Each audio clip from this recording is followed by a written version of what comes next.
Tēnā tātou katoa. And in Samoan language week, of course, talofa lava. When I first sat where you're sitting in February 1965, as a third former, education was relatively unproblematic.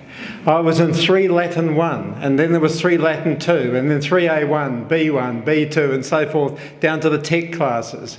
And what was communicated to us was stuff that we were supposed to learn. And we produced that stuff in examinations, and we passed, and if we were lucky, we got school certificate, and we got UE, and we went on to have successful lives. Of course, what we didn't see at that time was all those people that weren't so privileged and as fortunate as us. And we didn't see them because many of them ended up getting work themselves. But we're in a very different world now.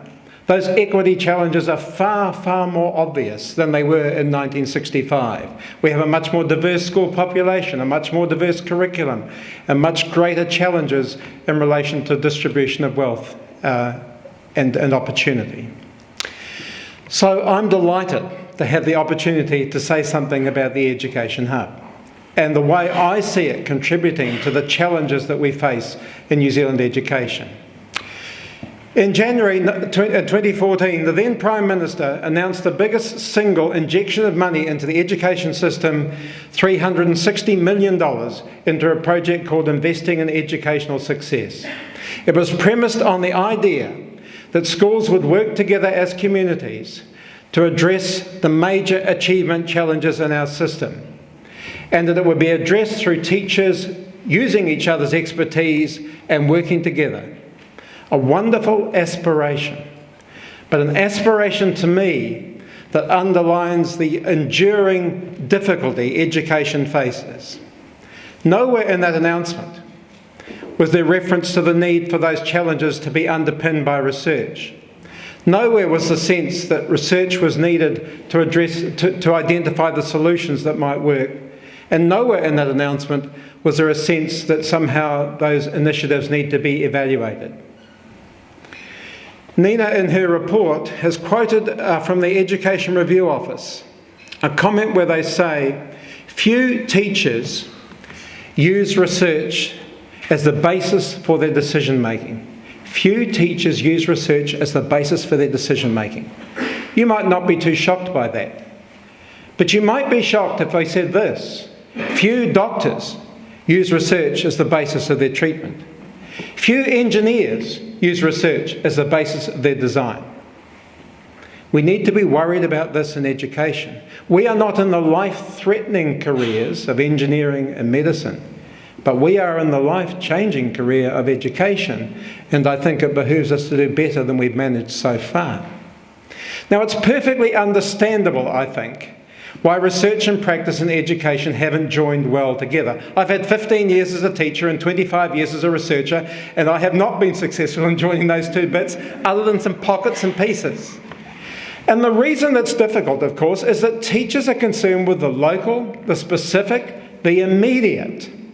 What should I do with Jerome now? That's their question.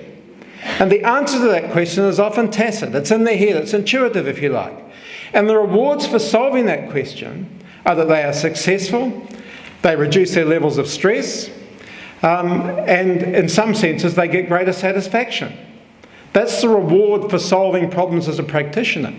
If you think about it from the point of view of a researcher, their goals are much more long-term, much more generic, much more international, and much more codified. Their question is, why do we have Jeromes in the first place? And what approaches might work to address the Jeromes? Now, notice the tentative nature of education research. That's another frustration that practitioners feel. We are tentative in our findings. Why are we tentative? Because it's so context dependent.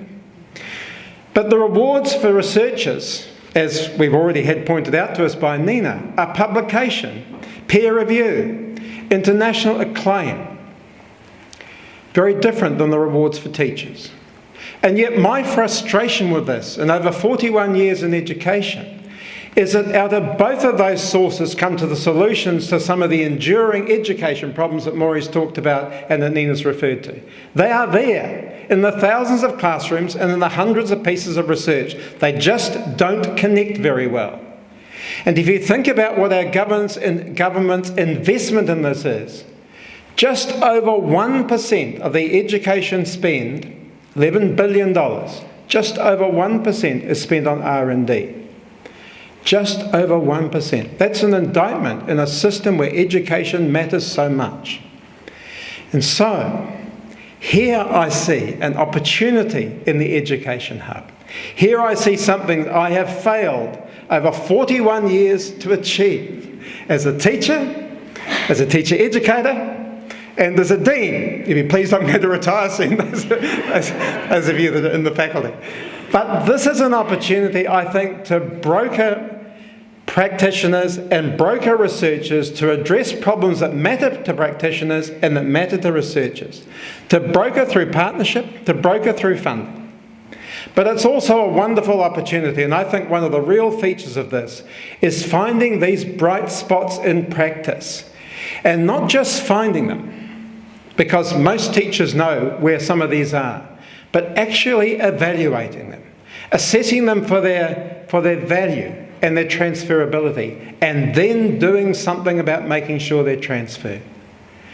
So, look, I can't think of anyone better than Nina to embark on this hugely ambitious agenda.